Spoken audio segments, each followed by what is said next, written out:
Welcome back and moving on to our first segment for today. As we mentioned, we're going to talk more about the Egyptian cybersecurity strategies adopted.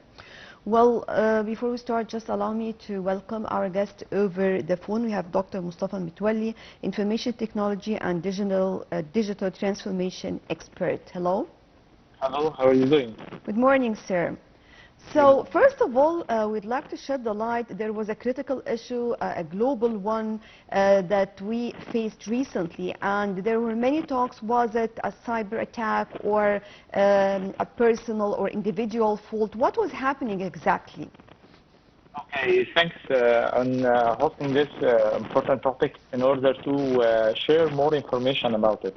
In the beginning, we need to stick to the official reports and, let's say, declaration from these giant companies, as we cannot say anything other than what they have said. Still, we need to know what happened. There is a company specialized in providing cybersecurity to other companies over the cloud computing systems, and that company encountered an issue in one of the major components it operates.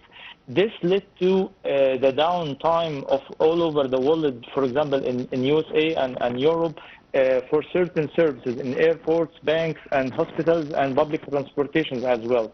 So if we are speaking about what is cybersecurity principles, we can say this global outage is affecting the principle of availability.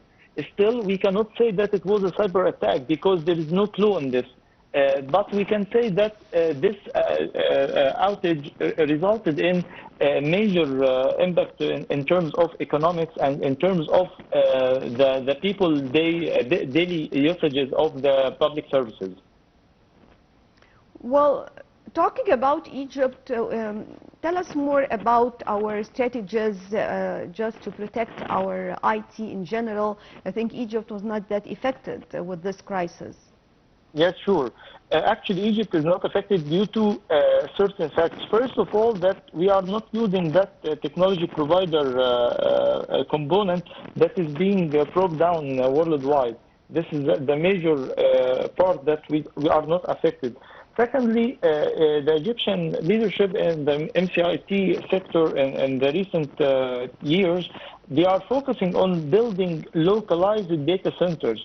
The difference between localized data center and public cloud computing services is that we have more control, and even we have our own facilities that enable us to be in a closed network, so that we are not interacting with global attacks as much as we can.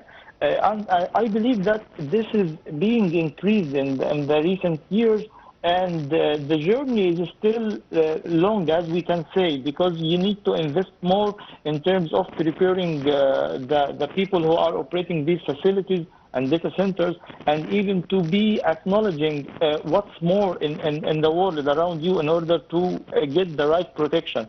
So I believe that Egypt is doing good in this part, but still we need to prepare more, let's say, young engineers that can operate these facilities.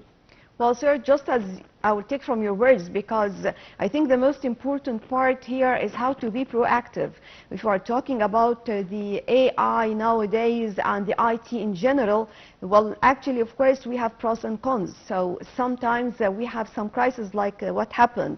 So definitely, I want to ask about our real strategy that we adopt and how we can work more on this respect to avoid any of these crises, because simply, of course, it's going to be very dangerous. It's going to paralyze all our systems.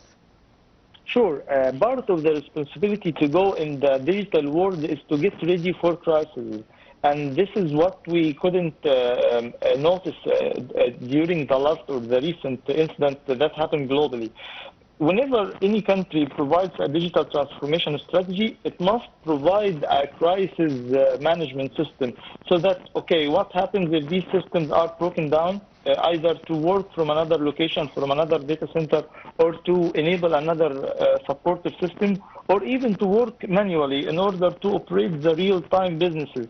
So what Egypt is doing here, for example, in the banking sector, that is providing regulations for each bank to have something called the main site and the DR site. And these two sites enable the bank, for example, to have its system up and running all the time, 24/7. Also, they are providing regulations for the testing or the disaster recovery simulation. So part of the enabling any country or any entity to have a proper ICT system is to make a maneuver that there is a crisis and document what would happen and how to restore the systems up and running. So I believe that the Egyptian strategy here is to make segregation between systems, for example, the mission critical systems or something related to the national security is totally isolated from the services being provided to traditional customers. The banking sector, for example, have its regulations and so on. So it's like a puzzle. The Egyptian strategy in cybersecurity is like a puzzle in having different components completing each other, so that if some components are being affected, you can have a workaround in order to have your systems up and running. And the strategy is being updated from time to another, as you are saying, because there is no strategy shall be rigid and not to be updated, because the threats and the cyber attacks are being updated from time to another. So you have a core strategy and you need to adjust and make it much more adaptable to be changed from time to another as per the new threat there. Part of that strategy is to prepare the engineers and the professionals that would increase the security and make the maneuvers or the trials to maintain the system up and running. Well, talking about this crisis that took place, well, in general, when we just talk about the cyber attacks, so how far can this affect the economy? Okay, actually, it may be a catastrophe to economy because let's say the same example, what happened in the West, in USA and in Europe. All the systems are broken down, and this, for example, has a great impact over the stocks. The market in the stocks is totally affected. Another thing that anyone has done booking, for example, to travel or at a hotel or whatsoever, it cannot be processed. And even it may be reflected to the medical sector. For example, at 2016, there is a catastrophe similar to this called WannaCry ransomware. This is like a malware or software that disabled any hospital to make processing to the medical records. So the patients were not able to have their cure in time, and even the surgeries couldn't be done. So what we can say is that the cyber attacks is part of the wars nowadays, and it's mainly affecting all the system. And what we can say that yesterday, for example, the railway stations in France during the Olympic Games has encountered something like this in damaging the electricity facility and even in a narrow cyber attack. So we can say that cyber attacks is a type of war that is destroying economics of certain countries or certain entities, and even having a real impact on daily life of people. Well, how far can the AI help in this? I mean, to defend such attacks?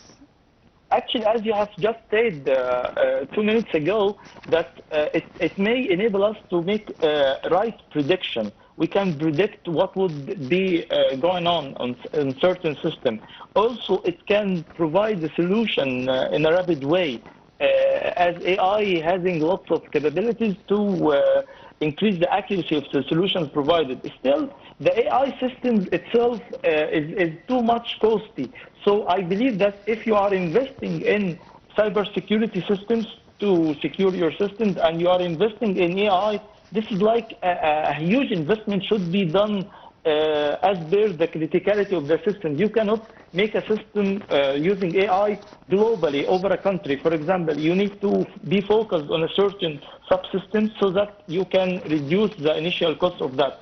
Still, it will enable the right prediction and providing the right solutions, or even in making simulations for the cyber attacks so that you can have the systems and the people trained on what to do if these crises happen. So how we can protect ourselves or our computers as well in this respect? This is a very brilliant question, because the answer is that people can protect their entities and countries whenever they are protecting themselves in the beginning. Let's explain this again. For example, if we're having a company or an entity with a 1,000 employees, if each one of these employees has taken the cyber security and information security on his hands and is being ready to protect himself individually, the whole entity would be secure, because the damage that happens to entities and countries in terms of cyber attacks, the sparkle of it is people. So we need to educate people how to follow the cyber information security principles and how to be strict to the policies that the companies and the entities are delivering, how to use the original software. All of this will enable individuals to be protected themselves, and then they will protect the entity or the country itself. And what about, now you are talking about employees in general and the entities, but also talking about the individuals, because it happens a lot for no reason whatsoever, that sometimes you are attacked on your own computer or your mail or all of your devices for no reason. And even this is a normal citizen, he has nothing, no money to be transferred or anything. So they're going to gain nothing, yet they are damaging all of his devices. Actually, this is being like they are preparing the attacking land. Let's explain this again. For example, the attacker or the cyber criminal, for example, is attacking traditional citizens and hacking their computers so that he can do the other hacks to other entities from these infected computers. This is in the beginning. Also, as you are telling me that this traditional or let's say normal citizen just having visiting some sort of website, whenever you are visiting a website, you may be a potential victim to a cyber attack or a malware. Also, whenever you are downloading illegal software or a movie, for example, from certain websites that is pirating the media, this is enabling you to be a potential victim for cyber attack. Whenever you are attacked, you may be not aware of this, and after a while, your computer system or your network is being used to attack other entities, so that the original criminal is hiding his identity behind your profile or your identity. So, to get rid of this or to guarantee that we are on the safe side, what do we have to do as individuals once we feel something like this is happening? Actually, you need to follow certain steps. In the beginning, you need to unplug yourself over the internet or the network you are using. Also, you need to enable information security protection tools. There is like a cheap software or programs can be used for this, or even to use the free edition, but from reputable companies and entities. Also, you need to update your computer from time to another regularly from the original sources of the software provided or the operating system. And first of all, you need to have an original operating system. I know that this may be costly, but still, the damage that occurs to you and to your family should be taken into consideration, so that you must invest a little bit in having original software for protection, and then never to press over links that is suspicious in its behavior. Right. Dr. Mustafa Metwaly, Information Technology and Digital Transformation Expert, thank you very much for joining us. And moving on to a quick break, then we'll be back.